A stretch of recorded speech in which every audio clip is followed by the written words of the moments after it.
Hey there. So today we have another review. This is a beer from Boston Beer Company. This is Boston Beer Company. Yeah, still in the Samuel Adams name, so they're still using a brand, which is pretty cool. Um, yeah, I should probably do a video talking about like the brewery, brand, then the beer. So anyway, this is Samuel Adams from Boston Beer Company. This is their Alpine Lager. This is pretty fresh. Um, this is Best Buy until May, so we are solid. Well, Jesus Christ, we're solid. What? Jeez. 4 months away. 4 months away, so that's fine. Okay. I don't know when this was bottled. Unfortunately. Oh, here they go. Yeah, this is this is bottled literally to the month. To the month. Within the month. Um, they have a Julian, so it's like that's why is May, and then they have a 352 2. So 352, 365 in a year. So yeah, that's like yeah, month fresh. I don't know what makes a lager snowy, Alpine-ish, but it's like honey malt, pale malt, or I think churro, um, wheat is in here, and then also it's like Tettnang, Hallertau, and Mandarina Bavaria. So a bunch of German hops in here. The beer is actually pretty dark. Yeah, it comes in a solid like this is, I actually think they say 7 SRM, which is probably correct. Almost looks a little darker than that, but like we're talking about a solid medium gold, deep gold color. Yeah, it's not a very light beer. I guess a honey malt. Yeah, honey malt probably, or some SRM on this guy. Off white head, pretty good. Clarity is not great. Yeah, a little bit hazy on it. Smells like lager. Definitely smell the honey malt. There's a sweetness to this guy. If this wasn't fresh, I would guess it was like oxidation or something. There's definitely like a little bit of sweetness on this guy.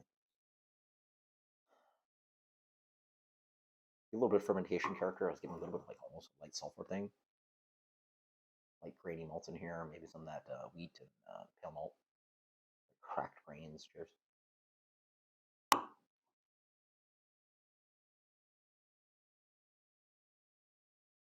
Pretty nice. Um, it tastes like something. It tastes like yeah, it tastes like that. This tastes like best beer. It's like it's got a little riding sweetness to it. This beer's not big. It's 5.5, so a lot, solidly bigger than your light lager, which is like 4.2. A little bit bigger than macro lager 5. Um, yeah, fast beer. Yeah, there you go. I feel like this was released in the wrong month. I feel you should release this around. I mean, obviously they make American, so you can't compete with that. But this tastes like a pale version of. Yeah, sounds about right. Pale version of like what an Oktoberfest beer is.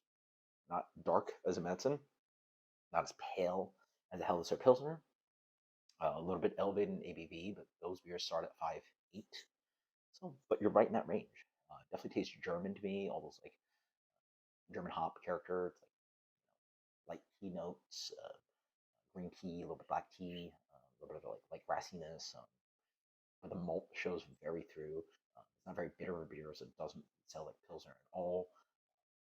And the malt's a little bit too jumped up to be Helles. It's not as crisp and light and grassy and light and malty. So yeah.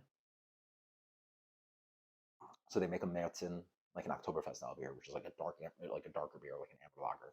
And then here you get like a how do I call it? Like a deep golden lager, like not light gold, but deep golden lager, medium golden lager, and you sell that in around winter past Oktoberfest season, which is like around September, October.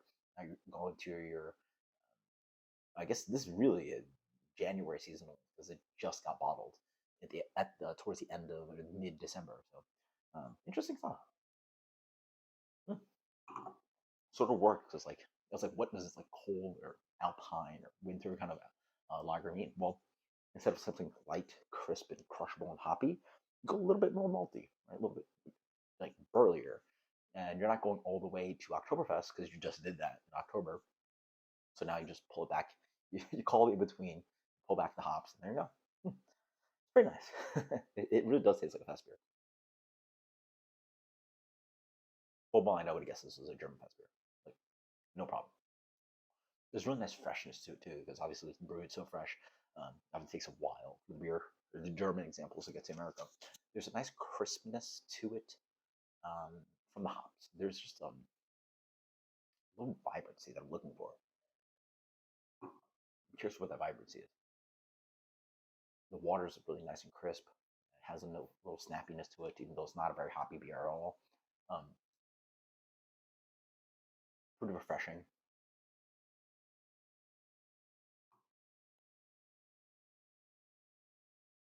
Grains show quite nicely.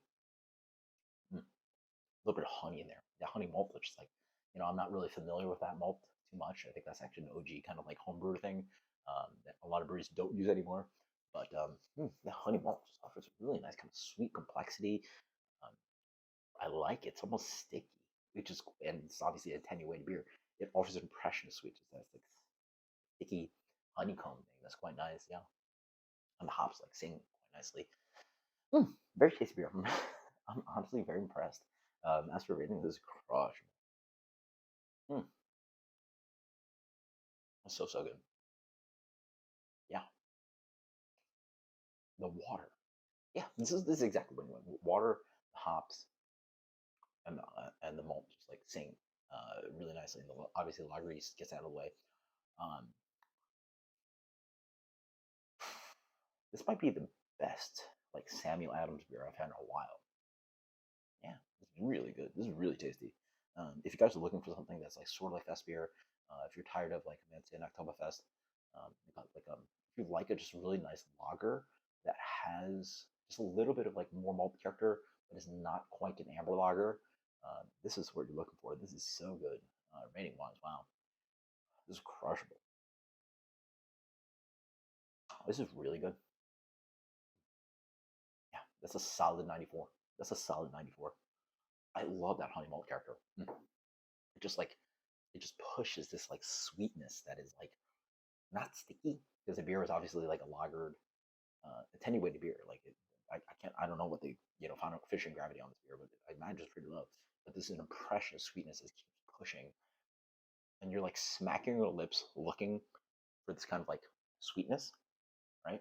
Actually, there's some sweetness on my lips, but I wish I had hydrometer instead of like using the lip smack test as my way of telling how much sweetness is left in the beer. But I assume this is a relatively attenuated beer, and there's this really just rich honeycomb, like almost like cereal honeycomb thing. What's that bear that does a honeycomb? Like, sorry, he's not a bear. He's like a huggable bear.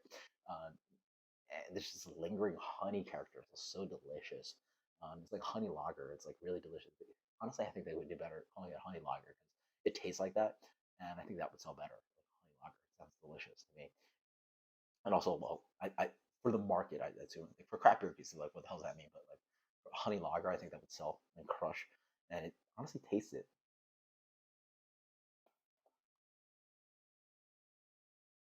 Oh yeah, oh yeah, that's a 94. That's a 94.